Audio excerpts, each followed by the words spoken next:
నీ పరిశుద్ధమైన శ్రేష్టమైన వందనాలు. మా ఇన్స్టిట్యూట్లో ఎఫ్ఎస్సి పత్రిక మొదట అధ్యాయం మాట్లాడుకు వచ్చాము కానీ మీరే మాట్లాడండి, కౌరుని రాసిపెట్టండి.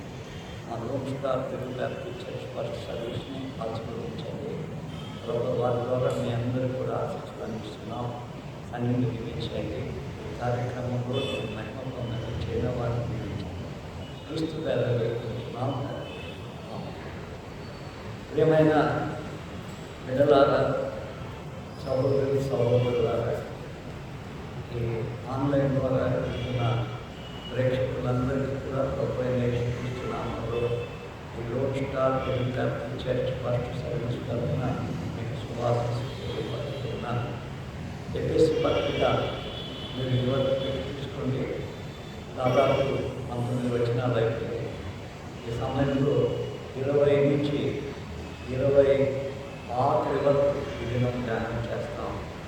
ఆయన ఆ బలాతిశయం చేత క్రీస్తును మృతుల్లో నుండి లేపి సమస్త ఆర్థికతల కంటే, అధికారం కంటే, శక్తి కంటే, ప్రభుత్వం కంటే, యుగ సంబంధమైన మాత్రమే కాక రాబో యుగ సంబంధం నామం కంటే ఎంతో హెచ్చుగా గౌరవమందు ఆయన తన కృపాక్షను ఉన్నారు. ఇంకొక వారం ఈ ఆఖరి వచనాన్ని ధ్యానిద్దాం. సమయాన్ని బట్టి వచ్చే వారం మొదటి అధ్యాయాన్ని మనం దిగుతాం. ఆయన బలాతిశయం, యేసుక్రీస్తు యొక్క బలాతిశయం. ఆయన బలాతిశయం ఏంటంటే మరణకు ముందు మిగిల్చేశారు, మరణాన్ని మిగిలేశారు. యెషయా గ్రంథం 26వ అధ్యాయంలో మనం చూస్తే ఆయన మరణాన్ని మిగిలేశారంటారు. ఒకవేళ మనం అపోస్తులైన పౌలు తన జీవితంలో యేసు పునరుత్థానాన్ని గురించి మాట్లాడుతూ ఏమంటాడు అంటే, ఓ మరణమా నీవు ఉన్నెక్కడా, ఓ మరణమా నీ విజయం ఎక్కడా, నీవు యేసుక్రీస్తులో ఓడిపోయావు. అంటే ఆయన బలాతిశయం ఏంటంటే మానవులకు శత్రువైన మరణం మానవ జీవితాన్ని నిత్య నరకానికి నడిపిస్తుంటే యేసుక్రీస్తు ఈ భూలోకానికి వచ్చి మానవులకు ఒక మార్గమై, ఒక జీవమై, ఒక సత్యమై, ఒక మతమై కాదు, మత కంపులుతున్నాయి, కూడా కంపులు జరుగుతున్నాయి చర్చిస్ చూస్తే. ఒకవేళ ఇవన్నీ కూడా ఈ అంచె దినాలు చెడిపోయాయని అనుకుంటున్నాం. దినాలు చక్కవే అని ఎందుకంటున్నాము అంటే యేసుక్రీస్తుకు మహిమలేని స్థితిలోకి తీసుకొస్తున్నారు. యేసుక్రీస్తుని సార్వత్రికమైన దేవుడిగా చూస్తారు. ఒక మత దేవుడిగా, ఒక ప్రాంతీయ దేవుడిగా, ఒక వ్యక్తిగతమైన దేవుడిగా మానవుని చూస్తున్నట్టు మనం చూస్తున్నాం. కాబట్టి ఈ లోకంలో మనం చేయవలసిన పని ఏంటంటే, ఈ లోకంలో మనం చేయవలసిన పని ఏంటంటే క్రైస్తవ్యము ఒక మతం కాదు. క్రైస్తవ్యము ఒక మానవ సంబంధమైన సమస్య కాదు. అది దైవ సంబంధమై దేవుడే మానవులైన కరుణించి మానవుడు నరకానికి కలగకుండా శాపంలో నుండి, మరణంలో నుండి, పాపంలో నుండి తప్పించి నిత్య జీవానికి వెళ్ళడానికై క్రయధనాన్ని చెల్లించాడు. ఆయన ధర్మరాజు న్యాయానికి న్యాయం తీర్చడానికి పాపం వల్ల వచ్చే జీవితం మరణమైతే ఆ మరణకు ముందు విడిచివేసి మానవునికి నిత్య జీవితం ఇచ్చారు. అందుకే బైబిల్ ఏమంటాడు అంటే వ్యక్తులు, ఆ పుస్తులైన పౌరులు, తర్వాత దైవభక్తులు అందరూ ఆయన బలాతిశయం చేత అమూల్యమైన రక్తంతో విమోచించాడని తెలుసుకుంటారు. కాబట్టి మృతుల్లో నుండి ఆయన లేచాడు, మృతుల్లో నుండి మనం దొరుకుతారు. ఆయన ఒక మాట చెప్పాడు, నా ప్రాణం పెట్టడానికి నాకు అధికారం ఉంది, తిరిగి నేను తీసుకోవడానికి కూడా నాకు అధికారం ఉంది. ఆమె ఈ భూలోకానికి రావడానికి కూడా కారణం ఏంటంటే మన చేతిలో ఒక మతం ఇచ్చి, లేకపోతే ఒక ఆరాధన ఇచ్చి, లేకపోతే ఒక సైనించుకోవడానికి కాదు. ఆమె చీకటిలో కూర్చున్నవాడు, మరణ ఛాయలో కూర్చున్న వారికి అరుణోదయ కాంతిగా వచ్చారు. కాబట్టి ఆయన బలాతిశయం ఎలాంటిదంటే మానవునికి శత్రువైన మరణాన్ని ఊహించారు. అంత మాత్రమే కాదు, సాతాను కూడా జయించారు. సాతాను కూడా జయించారు. పరస్పత్రిక 3:15 అంటాడు, మన పాపం అనే పత్రాన్ని నేపులతో సులువు కొట్టి దాన్ని చేరాలను తుడిచివేసి మనకు దేవునికి మధ్య అడ్డుగోడలు తొలగించి ప్రధానులను, అధికారులను ఆ శిలువ దగ్గర తీసుకుని వచ్చి విజయోత్సవం చేశాడు. ఆయన సాతాను మరణానికి పోకుండా ఉండడానికి చాలా ప్రయత్నాలు చేశాడు. ఆయన పుట్టినప్పుడు చంపేయాలనుకున్నాడు, దేవుడైన సత్యాన్ని మనం ఈ దినాల్లో మనం తెలుసుకుంటున్నాం. ఆయన ఆ పునరుద్ధానం వల్ల ఈ లేఖానికి ఏ వచ్చిందో మనం చూద్దామా? క్రీస్తు లేకపోవడం ఎడల మనం ప్రకటించే సువార్త పెడదామంటాడు. క్రీస్తు క్రైస్తవ్యానికి పునరుద్ధానం ఉన్నారు. ఆ పునరుద్ధానం క్రీస్తు సువార్త పెడుతున్నారు. అంత మాత్రమే కాదు, క్రీస్తు సంఘానికి పునాది కవడ కాకుండా ఆయన పునాదైనప్పుడు ఆయన మీద ఫస్ట్ అపోస్తులు మూలరాలుగా వేయబడ్డారు. తర్వాత మనందరం కూడా ఆయన కూడా మూలరాయిలో మస్తున్నారు. తర్వాత విశ్వసించిన వారందరూ కూడా ఆ కట్టడ మీద వేయబడి ప్రతి ఒక్కరము ఆయన రాలమయ్యాం. ఆయన చెక్కి అమర్చాడు. ఒక కులం కానీ, మతం కానీ, జాతీయ కానీ, ప్రాంతీయత కానీ లేదు. సార్వత్రికమైన ఆయన కావాలి. సార్వత్రికమైన ఆయన కట్టే పరలోకం యొక్క ఆరాధన మనుగడ అది సార్వత్రికమైనది. ఆయన నివసించే స్థలమైంది. మనం ఒకసారి మళ్ళా చూస్తాం, ఇంటికి కూడా చూద్దాం. ఎఫెసు పత్రిక 2వ అధ్యాయంలో ఏమంటాడు అంటే, ఆయన ఒక చక్కని మాట అంటాడు. ఆయన ఏం చేస్తున్నట్టే 20వ వచనంలో క్రీస్తు యేసు ముఖ్యమైన మూలరాయి ఉండగా అపోస్తలులు ప్రవక్తలు వేసిన పునాదుల మీద మీరు కట్టబడుతున్నారు. ప్రతి కట్టడం ఆయనలో చక్కగా అమర్చబడి ప్రభువు నన్ను పరిశుద్ధమైన దేవాలయం వృద్ధి పొందుతున్నది. ఆయనలో మీరు కూడా ఆత్మ మూలంగా దేవుని నివాస స్థలమై ఉండుటకు వృద్ధి పొందుతుంది. చూసారా? మనల్ని దేవుని నివాస స్థలంగా చేశారు. అది మొదట అదే జరిగింది. ఆయన బలాతిశయ మానవుని ఆయన శరీరంగా చేశాడు. మట్టితో జీవాత్మను పొందాడు. మానవుడి ఫస్ట్ దేవునికి దేవాలయం. వాటి హృదయాంతరంగా దేవుని పరిశుద్ధాత్మ యొక్క నిలయాలు. అతని శరీరం ఒక ఆలయం. ఆ ఆలయాన్ని మానవుడు ఏం చేశాడంటే చెడగొట్టుకున్నాడు. ప్రతిష్ట స్థలమైన హృదయాన్ని పాపంతో నింపుకున్నాడు. పాపైత్యంతో నింపబడుతుండగా ఆయన యుగానికి వచ్చి అది తీసివేసి కొలసి 3:16 అంటాడు, మీరు దేవుని ఆలయమై ఉండాలని, దేవుని ఆత్మ మీలో నివసించుతుండాలని మీరు అడిగారా అంటాడు. మరలా మనల్ని పునఃసృష్టి చేశాడు, పునరుద్ధానాన్ని చేశాడు, ఒక నూతన రూపానికి చిత్రించాడు, రూపించాడు. అందుకే మనం ఎప్పుడు మర్చిపోలేని ఒక మాట, రోమపత్రిక 12:2 మర్చిపోలేదు. ఎప్పుడు మర్చిపోలేదు. మీరు ఈ లోక మర్యాదను అనుసరింపగా ఉత్తమము, అనుకూలము, సంపూర్ణమైన దేవుని చిత్తమేదో పరిచూచి తెలుసుకున్నట్టు మీ మనసు మారి నూతన మత వల్ల రూపాంతరం చెందమన్నారు. మతంలో చేరమని చెప్పాల. ఎవరో కూర్చోడు ఇది ఒక మతం అని చేయడంతో పిచ్చికి వేస్తుంది. ఇది రూపాంతరం చేయండి. మన మనసులో రూపాంతరం చేయండి. మన హృదయం ప్రేమ కృతానికి మన జీవితంలో ఉన్న ప్రతి అవయవాన్ని ఈ మూలమ శరీరాలు దేశాలతో, శరీర బలాలతో, శరీర సంబంధమైన చేష్టాలలో నుంచి విడిపించుకోవడానికి శక్తిస్తాడు. అనేక శోధనలు వస్తాయి మన జీవితాలు. నా జీవితాల్లో కూడా అనేక శోధనలు ఎదుర్కొన్నాను. కానీ ఆఖరికి ఏం జరిగింది అంటే యేసు విజయం ఉంది. ఆయా సంపూర్ణ స్థితిలోకి రావడానికి నా జీవితాన్ని 53 సంవత్సరాలు ఆయన చక్కగా మలిచి ఆయన సంపూర్ణతలో పాలువాడగా ఉండటానికి నన్ను సహాయం చేశాడు. ఆయన చేయటానికి అనుకుంచాడే కానీ ఒక మతాన్ని వేయటానికి ఆయన రాలేదు అనే సత్యం మనం తెలుసుకుంటున్నాం.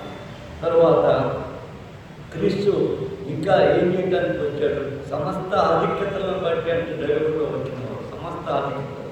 ఆయనకు ఆధిక్యతలు ఏంటి? 110వ కీర్తనలో చూస్తే యెహోవా నీ పరిపాలనను సియోనులో నుండి సాగుతున్నది. ఆయన పరిపాలన సియోనులో నుండి సాగుతున్నది. ఏంటి సియోను?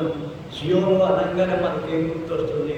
సియోనులో కపాలం పడిన స్థలంలో యేసుక్రీస్తు సిలువ వేయబడ్డాడు. ఆ సిలువ వేయబడిన ఆ సిలువలో నుంచి ఆయన పరిపాలన ప్రారంభపడ్డాడు.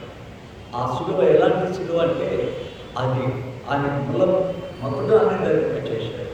ఒక రాజుకి కిరీటం పెట్టినట్టు ఆ సిలువ మీద యుద్ధుల రాజు అని రాశాడు. నిజంగా అది సింహాసనమే. మానవ జీవితంలో అది గొప్ప సింహాసనం. ఆయన పరలోకంలో పెద్ద సింహాసనంలో కూర్చునేవాడు. యెషయా గ్రంథం 60 చూసినట్లయితే ఆకాశం నా సింహాసనం, భూమి నా పాదపీఠం అంటాడు. అలాంటి దేవుడు వచ్చి ఆ కల్వరి సింహాసనం మీద కూర్చున్నాడు. ఆ కల్వరి సింహాసనం మీద ఆయన పరిపాలన ప్రారంభమైంది. ఏంటో తెలుసు ఆయన పరిపాలన? తండ్రి మీరేమి చేయించున్నారో మీ ఎరగదు, మీరు క్షమించే ఆయన ఆ శిలువలో రక్తాన్ని కాడానికి మానవుని కోసం తన ప్రాణాన్ని పెడుతున్నాడు, మానవుని కోసం తన రక్తాన్ని సంధిస్తున్నాడు, మానవుని కోసం పాప పదార్థ బలి అవుతున్నాడు. ఇదిగో లోక పాపములను మోసుకొని పిల్లగా తన రక్తంతో మానవుని జీవితాన్ని కొంటున్నాడు, మానవ జీవితాన్ని విడుదల, విమోచన, విముక్తి కలగజేస్తున్నాడు. ఆ క్షమాపణను పొందాలి. శిలువ మీద ఒక దొంగ పొందాడు, ప్రాయచిత్తం చెందాడు, పశ్చాత్తాపడ్డాడు. ఆయన ఏం చేశాడంటే ఆయన రాజ్యంలో తలుచుకోవాలనుకున్నాడు. ఇంకొక దొంగ దేవుని భయం లేకుండా, దేవుని యొక్క అనుభవాన్ని జీవితంలో రాకుండా, లోకాన్ని శరీరాన్ని మర్చిపోకుండా ఆ శిలువ మీద నుంచే నరకానికి పోగలిగాడు. ఒక ఆయన పరదేశానికి పోతే, ఒక ఆయన నరకానికి పోతే, నువ్వు ఎలా పోవాలనుకుంటున్నావు? ఆ శిలువలో నుంచి ప్రారంభమైంది. ఆ శిలువలో నుంచే దేవుని పరిపాలన ప్రారంభించి, ఆ పరిపాలన నువ్వు భయపడతావా? ఆ పరిపాలన నువ్వు భయపడి పశ్చాత్తాపం చెందితే ఏం చేశాడో ఆ శిలువలో ప్రారంభమైందంట. శిలువలో అక్కడనే ఆయన దావీదు తాలూకు చేతులతో పరదేశ ద్వారాన్ని తెరిచాడు. నువ్వు నాతో కూడా పరదేశంలో ఉండు అని చెప్పాడు. చూసావా? సియోనులో అధికారం, ఆధిక్యత, ఆ శిలువలో ఉన్న గొప్ప ఆధిక్యత, గొప్ప అధికారం ఆయన ఇచ్చాడు. అందుకే మత్తయి సువార్త 28:18 పరలోకమందును భూమి మీదను నాకు అధికారం ఉందని చెప్పాడు. భూలోకంలో కానీ పరలోకంలో కానీ నాకు అధికారం ఉంది. అన్నింటిలో ఆయనకి అధికారం. ఆయన అధికారం గలవాడిగా ఈ లోకానికి వచ్చాడు. వలస పత్రికలో మనం చూస్తే, వలస పత్రికలో ఆ మాటలు చక్కగా రాయబడేటప్పుడు ఆయన 17వ వచనంలో మనం 16వ వచనం గురించి చూద్దాం. భూమి అన్నటువంటి విషయమైనది కానీ అదృశ్యమైనది కానీ, అది సింహాసనములైనను, ప్రభుత్వములైనను, ప్రధానులైనను, అధికారులైనను సర్వము ఆయన సృజింపబడను. సర్వము ఆయన ద్వారా ఆయనను బట్టి సృజించబడను. 17 ఆయన అన్నిటికంటే ముందుగా ఉన్నవాడు. ఆయనే సమస్తములకు ఆధారభూతులు అంటాడు. సమస్తానికి బలం, సమస్తానికి ఆధారభూతుడు, సమస్తం మీద ఆధిపత్యం గలవాడు, సమస్తం మీద ఆధిపత్యం గలవాడు. ప్రకటన గ్రంథం 1వ అధ్యాయంలో పద్మాసులంకలో అపోస్తుడైన యువకుని వేశాడు. ఆ లంకలో వేయబడ్డప్పుడు అతడు ఆత్మావశుడయ్యాడు. ఆత్మస్వరూపైన యేసుక్రీస్తుని చూశాడు. ఆయన మామూలు వ్యక్తిని చూడలేదు. ఆయన శిష్యుడిగా ఉన్నప్పుడు యేసు రూపనానుకునే ఉండేవాడు. అలాంటి ఆయన్ని చూడలేదు. ఆయన ఆత్మస్వరూపైన యేసుని చూశాడు. ఆయన తల వెంట్రుకలు హిమమంతి డబలుగా ఉన్నాయి. ఆయన కనులు అగ్ని జ్వాలలాగా ఉన్నాయి. మానవ హృదయాంతరంగాలను పరిశీలిస్తాయి. అగ్ని జ్వాలలు లేజంతిన్నారు. మానవ జీవిత అంతరంగాలను పరిశోధించే దేవుని మందిరంలో ప్రతి వ్యక్తిని పరిశుద్ధే నేర్పాలి. అంత మాత్రమే కాదు, ఆయన యొక్క స్వరం జల ప్రవాహాలు ధ్వని అంట. విద్యుత్ వస్తుంది, జల ప్రవాహాల్లో విద్యుత్ కనపడుతున్నారు. శక్తివంతమైన ఎంత మండలాల హృదయాన్నైనా పగలగొట్టి ఆయన సువార్త కేంద్రంగా తెచ్చుకోగలరు. ఆ హృదయాలలో నుంచి విద్యుత్ ప్రవహింపజేసి ఆధ్యాత్మిక అనేక ఆత్మలను పట్టగలరు. ఆయన పాదాలు పుట్టమి వేయబడ్డాయట. ఎక్కడ పుట్టమి వేయబడ్డాయి? అక్కడ బబులోచాలో ఉన్నప్పుడు, బబులో అగ్నిమండలంలో ఉన్నప్పుడు, అగ్నిగుండంలో ఉన్నప్పుడు, సెట్రెక్ మెసెక్టర్ అభ్యర్థంలో ఆయన కూడా అగ్నిమండలంలో దిగాడు. ఆ పుట్టమి వేయబడ్డ పాదాలు మనకు తోడై ఉంటాయి. ఆయన ఆధిపత్యం చూశారా? ఎంత గొప్ప ఆధిపత్యం వచ్చిందో. భయపడ్డాడు. మా భక్తుడైన యోగం భయపడ్డాడు. వెంటనే దేవుడు ఏమంటాడో చూడండి. అది ఒకసారి మనం ప్రకటన జరిగిన 1వ అధ్యాయాన్ని మనం తీస్తే అందులో చాలా శ్రేష్టమైన విషయాలు మన జీవితంలోకి పనికొస్తాయి. ఆయన ఒక శ్రేష్టమైన మాటలు అక్కడ మాట్లాడుతూ మనం చూస్తున్నాం. 17వ వచనం, నేను ఆయన చూడగానే చచ్చిన వారి వరే ఆయన పాదముల యొక్క పడుతుంది.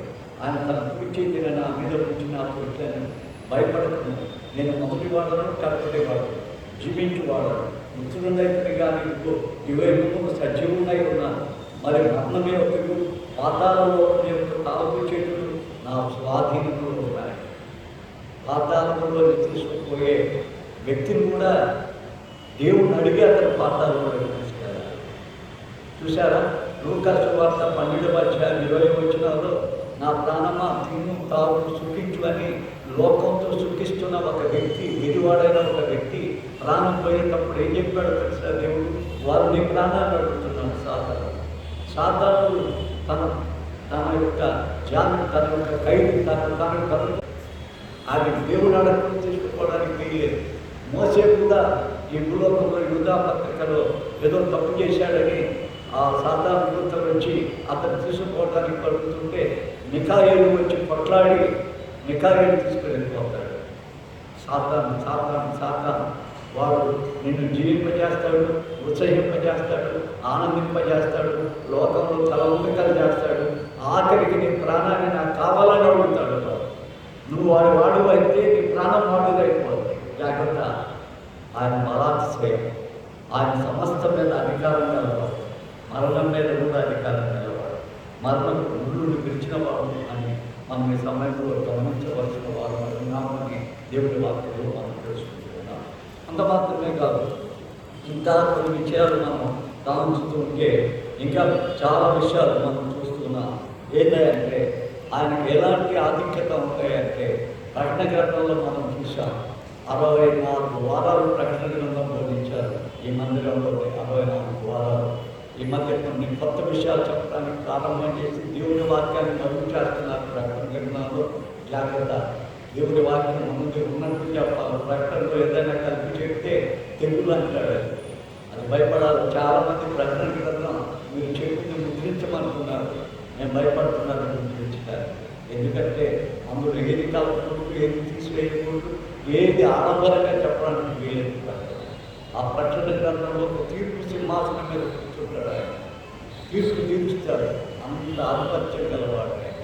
తీర్పు తీర్చి లెక్క అప్పగించవలసిన రోజు ఉందని గుర్తుంచుకోవాలి. నీవు నేను ఈ లోకంలో ఏ పని చేస్తున్నామో ఆలోచించుకొని ఆ పనికి లెక్క అప్పగించాలా. ఆయన ఆధిపత్యం, ఆయన అధికారి, లెక్కలు చూపించేవాడు అని చెప్పడానికి మనం ఎప్పుడు మర్చిపోదు. అందుకే రోమపత్రిక 15వ అధ్యాయాన్ని చదువుతూ వస్తే అంటారు, ప్రతి వాడు లెక్క అప్పగించాలంటారు. అతని క్రియల గురించి, అతని తలంపుల గురించి, అతని ఊహల గురించి, అతని పరిచర్యల గురించి లెక్క అప్పగించాలి. పరిచర్య కూడా లెక్క అప్పగించాలి. కొంతమంది పరిచర్య చాలా పెద్దగా ఉంటుంది, మామూలుగా ఉంటుంది. ఎందుకంటే అక్కడిక్కడ మనుషులను చేరదీసుకుని వచ్చి కట్టుకోవాలనుకుంటాడు, అబద్ధ బోధలన్నీ చేస్తాడు, మనుషులందరినీ క్రమపరుస్తాడు, మనుషులందరినీ ఎన్నో చేపిస్తాడు, పరిచర్యను కూడా కాలుస్తాడు. భక్తులు 3వ అధ్యాయంలో అది బాంబులాగా ఉంటుంది కానీ గడ్డిలా కాలుస్తాడు. కొంతమంది పరిచర్య ఏం జరుగుతాయంటే పొయ్యి కాలంలాగా ఉంటుంది. అగ్ని వేస్తే అదేమైపోతుందో తెలుసా, అది బొగ్గులాగా తయారైంది.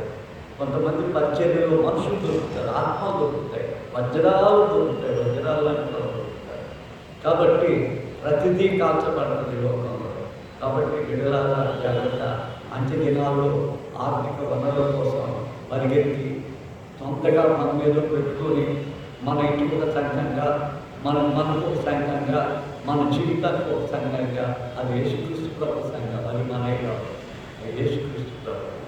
ఆయన లెక్క అప్పగించవలసిన వాడు. నీవు లెక్క తప్పక అప్పగించాలి. దేవుని విషయంలో అశ్రద్ధగా కానీ, దేవుని విషయంలో అక్రమంగా కానీ, దేవుని విషయంలో అయోగ్యంగా కానీ ప్రవర్తిస్తే ఆయన ఆధిపత్యం గలవాడు. తెలుసా? ఒకవేళ నీవు దేవుని విషయంలో అశ్రద్ధగా ప్రవేశిస్తే శాపగ్రస్తుడు అంటాడు దేవుడి వాక్యం. ఆయనకు అధికారం ఉంది. ఆయనకు అధికారం ఉందని మనం భయపడి ఆయన పదాలు పెట్టుకున్నాం. రెండు బిడ్డలారా, మనం ఈ లోకాన్ని వదలక ముందే దేవునికి భయపడి దేవుని యొక్క పాదాల దగ్గర చేరవలసిన వారమై ఉన్నాం. ఎందుకంటే మనం ఆయనకి లెక్క అప్పగించాలి. మన జీవితంలో యాత్రికులుగా వచ్చాం, పరదేశులుగా వచ్చాం. ఇది మన సొంతం కాదు. ఏదో ఒక రోజు నీకు నాకు తెలియకుండా మన ప్రాణం వదలవలసి వస్తుంది. ఆ ప్రాణం సాతాను తీసుకుని వెళ్ళిపోకుండా సాతాను దేవుడిని అడిగి దేవుడి దగ్గర చేరాలి అనుకుంటే నువ్వు రావాలి. ఇంకా ఈ భాగంలో ఏమంటాడంటే ఆయన నామం ఎంతో శ్రేష్టమైన నామంగా చూపిస్తాడు ఎఫెసీ పత్రికలో. ఇక్కడ మళ్ళా మన ఫిలిప్పీ పత్రికలకు వస్తే 2వ అధ్యాయం 8వ వచనంలో చూస్తే ఆయన నామం అన్ని నామముల కంటే ఆధిపత్యం కలిగిన నామం. ఆయన నామం ఎలాంటిదంటే అన్ని నామముల కంటే 2వ అధ్యాయాన్ని చూద్దాం, 8వ వచనాన్ని చూద్దాం. ఏమంటాడు అంటే ఆయన ఆకారమందు మనుషుడిగా కనపడి మరణం పొందినంతగా, శిలోమరణం పొందినంతగా విజయం చూపిన వాడై తను తాము తగ్గించుకోలేదు.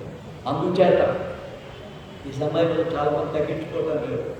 తగ్గించుకుంటే పర్వతాలు హెచ్చించబడతారు. ఇక్కడ ఇచ్చించుకుంటే నరకంలో వేయబడతాడు.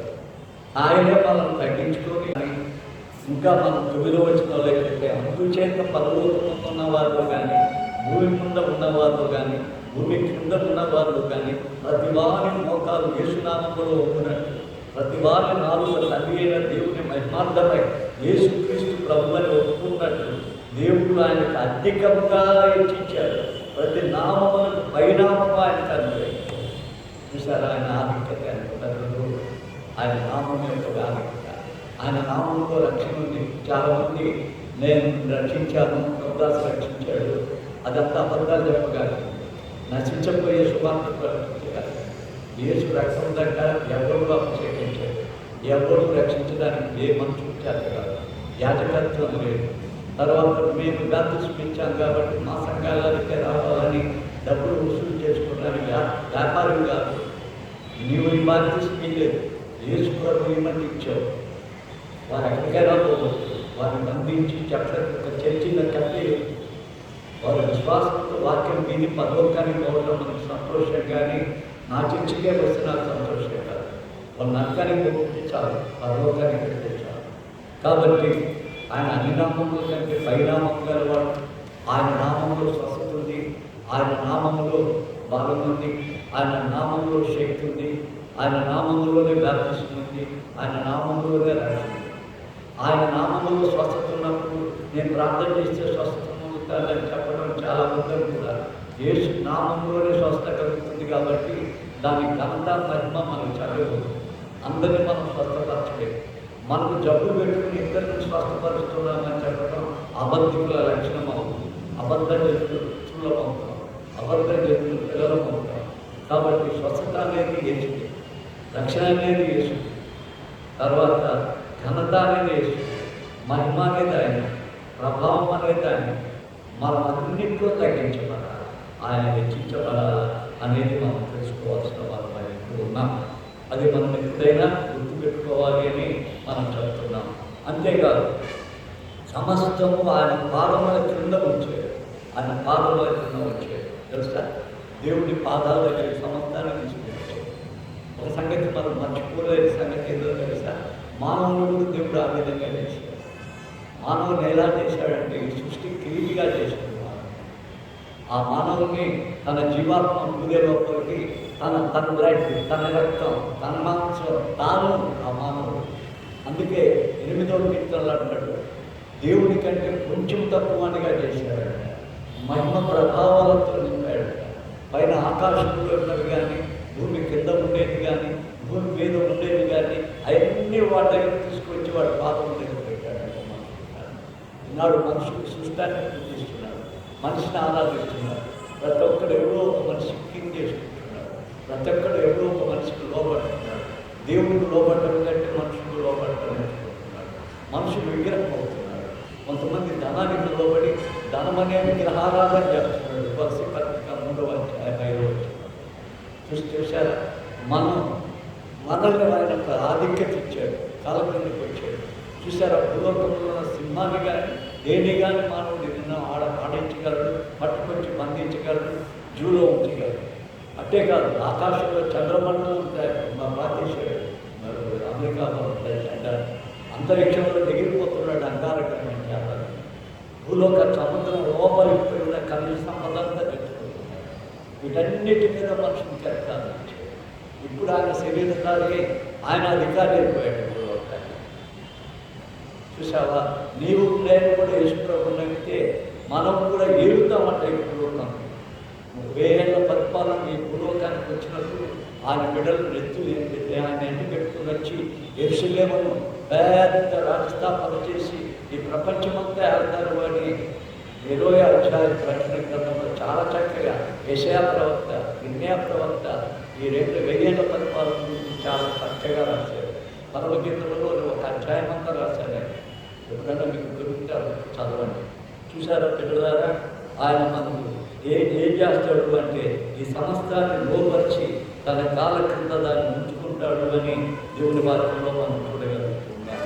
ఇప్పుడు మనం ఏప్రిల్తో రాసిన పత్రిక 2వ అధ్యాయానికి వస్తే ఒక చక్కని మాట మనకు అక్కడ రాయబడింది. ఏప్రిల్తో రాసిన పత్రిక రెండవ అధ్యాయాన్ని మనం తీస్తే ఆ రెండవ అధ్యాయంలో అపోస్తుడైన పౌరుడు ఒక చక్కని చెప్పింది చెప్తాడు. ఈయన ఎంత బాగా చెప్తాడు చూడండి. మనం మాట్లాడుతున్న ఈ రాబోయే లోకంలో 5వ వచనం, ఆయన నూతనకు లోపరచలేదు, అయితే నూతనకు ఆయన లోపరచలేదు ప్రపంచాన్ని.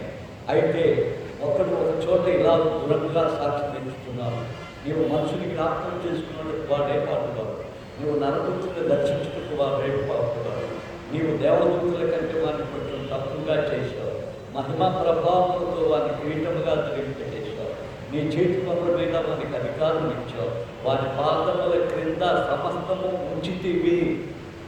ఈ మాటను హెబ్రీ రాసిన పత్రికలు కూడా దృఢపరుస్తున్నారు.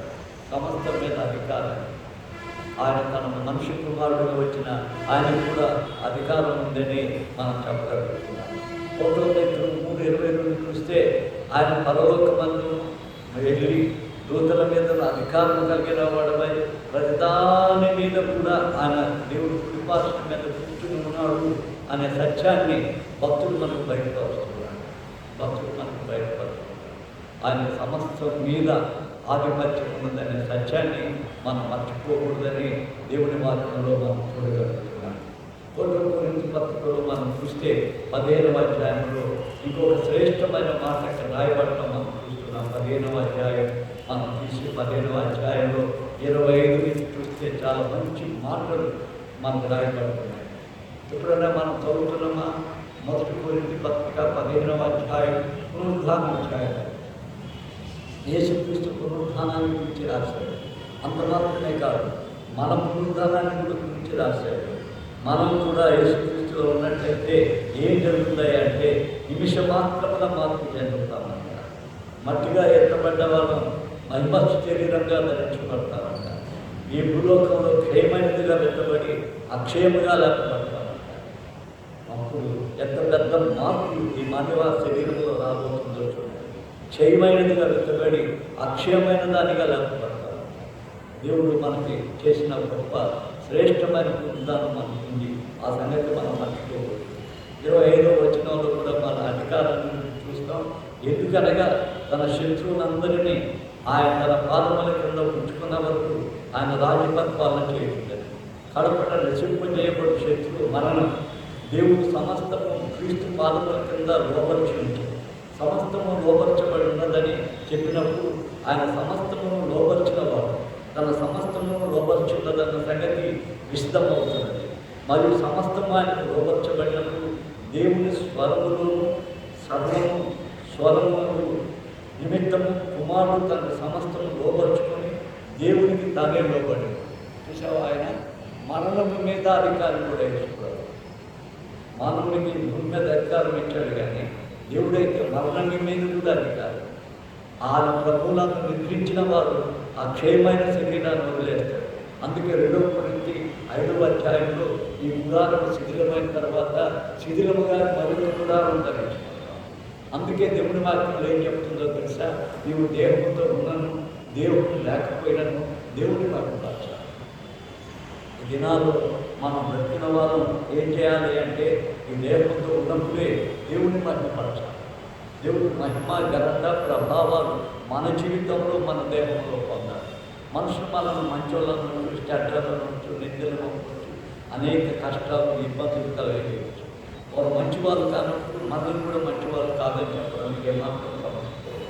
వారి సాక్ష్యం మనకు కానవస్తుంది. యేసుక్రీస్తులో మనం జీవించినట్లయితే మన జీవితం ఈ లోక సంబంధమైన జీవితం కాదు అనే సత్యం మనం తెలుసుకోవాల్సిన వారమైనా ఇరులారా మనం సమస్త విషయాల్లో మనం ఈ విధంగా దేవుడికి ఇచ్చిన శక్తివంతమైన దేవుడిని మనం కలిగి ఉన్నాం. చూసారా, ఈ దినం మనం ఏం నేర్చుకుంటున్నాం అంటే ఆయన సమస్తం మీద ఆధిపత్యం గలవాడు, సమస్తం మీద అధికారం గలవాడు. ఆయన బలం పేద క్రీస్తును మృతుల నుండి లేకపోతే ఆయన బలాతిశయం. కాబట్టి ప్రియమైన బిడ్డలారా, సహోదరులారా, యేసుక్రీస్తు మనల్ని తన పాప పరిహార్థమై తన రక్తాన్ని ప్రోక్షించి మనందరినీ కూడా ఆయన లేపాడు. క్రీస్తులో మనం లేకపోవట బలాతిశయాన్ని బట్టి, ఆయన బలాతిశయాన్ని బట్టి క్రీస్తుని దినం ప్రభువుగా స్వీకరించగలుగుతావా? చాలామంది క్రీస్తుని అపార్థం చేసుకున్న లోకాన్ని మహిమ కొరకు ఈ లోకానికి వచ్చాడని ఆయనకి అలాంటి ఉంది అని చెప్తున్నారు. ఆయన ఈ లోకానికి ప్రత్యక్ష అంటే ఆయన అద్భుతాలు చేసి ఆశ్చర్యకాలాలు చేసి మనుషుల చేత గౌరవించుకోవడానికి రాలేదు. ఆయన దాని ప్రేమ ఈ లోకాన్ని ఇచ్చి ఇంట్లో వేసుకొని నరకానికి పోతున్నారు. ఈ లోకంలో ఉన్నదల్లా మనం లోకానికి కావాల్సింది ఇవ్వాల్సిన ఇచ్చి మన లెక్కల అకౌంట్స్ని సరిగా చేసుకొని పరలోక వాసులుగా ఉండటానికి, దేవుని పరలోకంలో జీవించడానికి మనకు కావాల్సిన శక్తి పరిశుద్ధాత్మ దేవుడు మనకు అనుగ్రహించుకుంటారు. ప్రార్థన చేసుకున్నాం. పరిశుద్ధుడైన మా పరలోక నీ పాదాలకు కృతజ్ఞతాస్తుతులు, స్తోత్రాలు, వందనాలు చెల్లిస్తున్నాం. నువ్వు ఈ రాత్రి సమయంలో నీ పాదాల దగ్గరికి వచ్చాం. నీ బలాతిశయం గురించి కొన్ని గొప్ప సత్యాలు మాకు బయటపరిచినవి బట్టి వందనాలు చెల్లిస్తున్నాం. అంధకార సాధారణ శక్తులను అణచివేయండి. నీ బలాతిశయం చేత మా ఇంటిని ఎన్నికలకు స్వీకరించి ఇంకా నీ నామం మందిరాన్ని మీకు నిలిచాయి. అవి మనుషులుగా నీకు కానీ మహిమ ఘనత ప్రభావాలు పొందండి. నీవు అన్ని నామముల కంటే పరిణామం కలిగిన దేవుడు, మరణాన్ని కూడా శాసించిన అధికారం కలిగిన దేవుడు. నీవు దేవుడవని, సర్వశక్తిమంతుడవని, మా తండ్రిగా ఈ లోకానికి వచ్చావని, మా స్నేహితుడిగా ఈ లోకంలో ఉండాలని, మేము మీకు సన్నిహితులుగా ఉండాలని, మీతో సహవాసం చేయాలని, మిమ్మల్ని కలిగి జీవించాలని ఆశించిన దేవుడిగా నువ్వు మా మంచి గురించి మా కొరకు బలయ్యావు. ఆ బలాతిశయాన్ని మా హృదయాలలో నింపుమని, చేరిన బిడ్డలను దీవించుమని క్రీస్తు పేర వేడుకుంటున్నాము తండ్రి. పర్వతమన్న మా తొట్టులేకుండా మనల్ని కాపాడు. ఆయన సన్నిధి కాంతిలో నిర్దోషులుగా, నిర్మలుగా, బలవంతులుగా యేసుక్రీస్తులో సాతాన్ని సంహరించే వారిగా జీవించు తండ్రి, కుమార, పరిశుద్ధాత్మ సదా